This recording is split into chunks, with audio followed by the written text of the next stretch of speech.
Bienvenue dans ce nouveau format, le retour de votre podcast Hérodote, mais avec de l'audio enrichi grâce à l'image.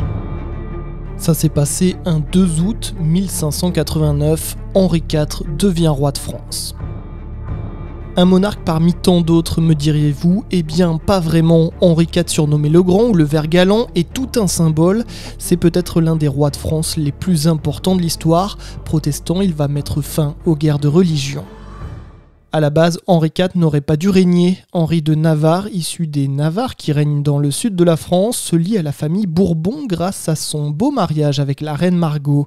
L'homme est protestant, même s'il fut baptisé, il reçoit une éducation réformée et milite pour le protestantisme.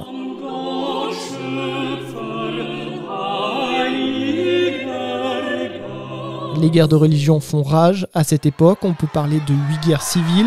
Elles se succèdent entre 1562 et 1598.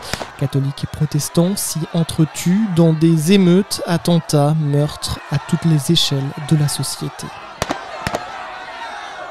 Henri IV arrive après la Saint-Barthélemy que nous développerons dans un autre podcast. Il accède au trône dans un contexte un peu particulier, vous l'aurez compris. D'autant plus que pour la petite histoire, il remplace Henri III, son cousin, qui vient d'être poignardé par un moine dominicain de 22 ans alors qu'il était sur les latrines, les WC de l'époque.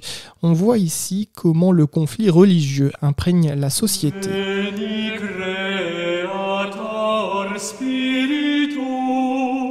Justement, pour essayer d'y mettre fin et réconcilier les Français, Henri de Navarre renonce au protestantisme et se reconvertit catholique à l'été 1593. Cela se passe à Chartres, acquis à sa cause et non à Reims.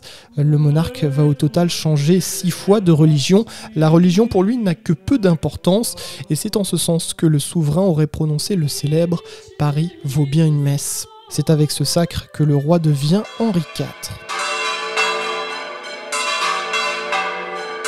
Durant plusieurs années, combats entre catholiques et huguenots continuent. Les deux camps vont négocier sous l'égide du roi.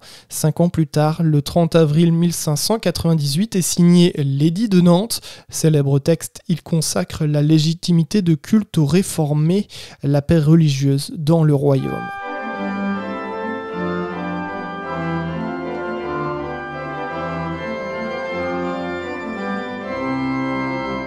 Henri IV aura réussi à mettre fin à plus de 35 ans de conflit. La France peut enfin souffler. Et pourtant, l'histoire va rattraper le monarque apprécié, bon vivant et soucieux de ses sujets.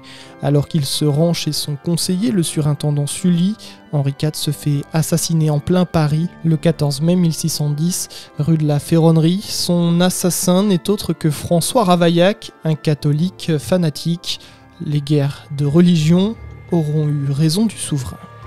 Ça s'est passé le podcast d'Hérodote.net, raconté par Thomas Pronguet.